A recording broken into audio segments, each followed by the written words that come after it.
Behind every good bread, there is always a very good starter. Let's take out our starter from the fridge and feed it with 100 grams of water, 100 grams of rye flour. Give it a good mix. Make sure the consistency is wet but not too wet. Of course, we will scrape down the jar with a wet spoon. And take out 50 grams of starter, put it aside, use it as your next starter. Give the rest of the starter a good hot bath. That will speed up its fermentation. After about 6 hours, your starter should look very healthy.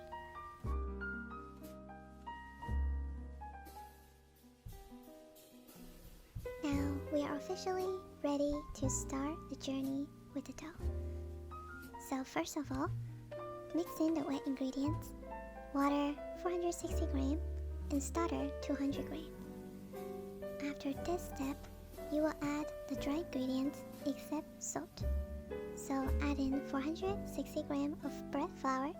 Do not substitute for all-purpose flour. Also, whole wheat flour and rye flour. The sum of whole wheat flour and rye flour should be 200 grams. As for the ratio, it's up to you. I personally like a bit sugar in my bread, so I'm adding about 30 grams of brown sugar. If you want, you can use honey or a bit less sugar. It's totally adjustable. That is all of the dry ingredients we need to add at this stage. Now let's wash our hand and give it a good mix. This step is basically turning the dish and turning and turning and turning. The dough should become stickier and stickier. This step will take about 5 minutes at most.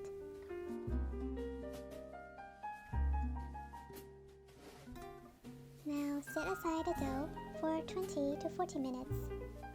And wet your hand, get back to it. Stretch one last time before you set it aside for 12 hours of resting. At this point, the dough is very good to handle as it has developed gluten and that will trap all the air bubble as you see in the next morning.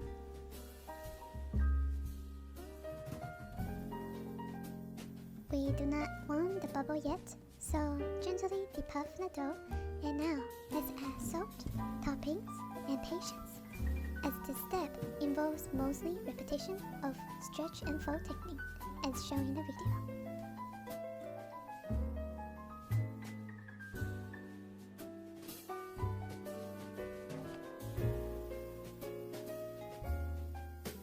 If you're like me, always forget adding one ingredient or another, it's okay. Just do as I did, add the walnut separately, made it flat, and stretch and fold the dough again, while blend the walnut into the dough. Sometimes wet hand really help stretch and fold, but remember, do not add too much water on your hand, as it can destroy the gluten that you spent a long time developing.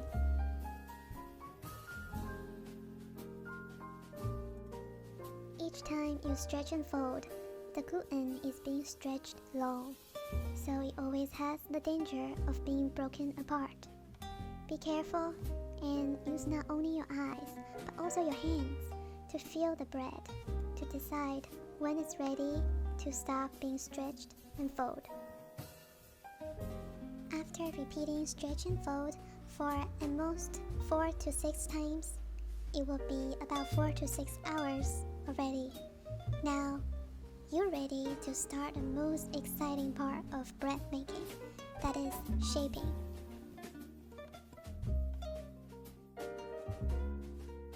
I think shaping is one of those things that is better explained through showing. So, hope you watch this part of video, if not anything else. And I will stop talking. Leave your comments below if you have questions.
we just finished the most difficult part. Now we're going to cut some paper, just like in craft class.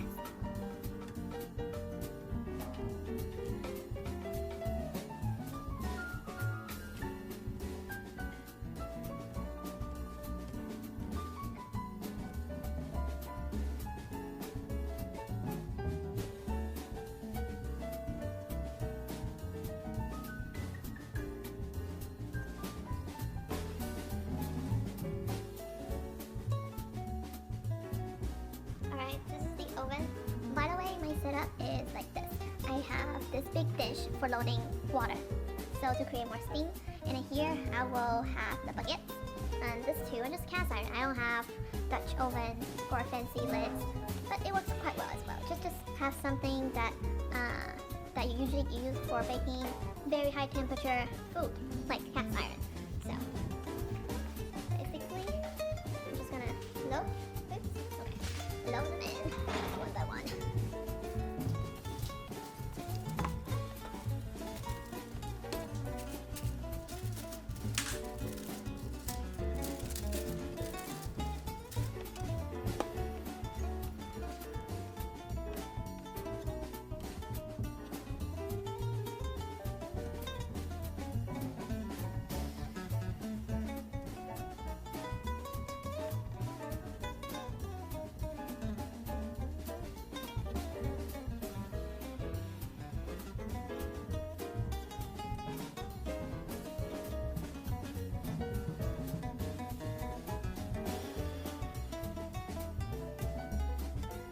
Be very careful when you flip over the dough because the cast iron is burning.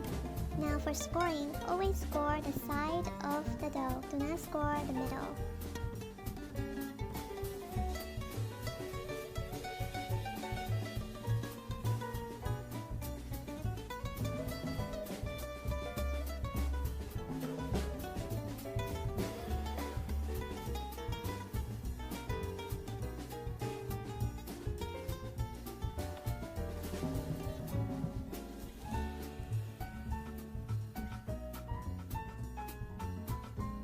With all the hard work we have put in, look at this crunchy on the outside and soft on the inside sourdough. I can't wait to give it a bite. Thanks for watching.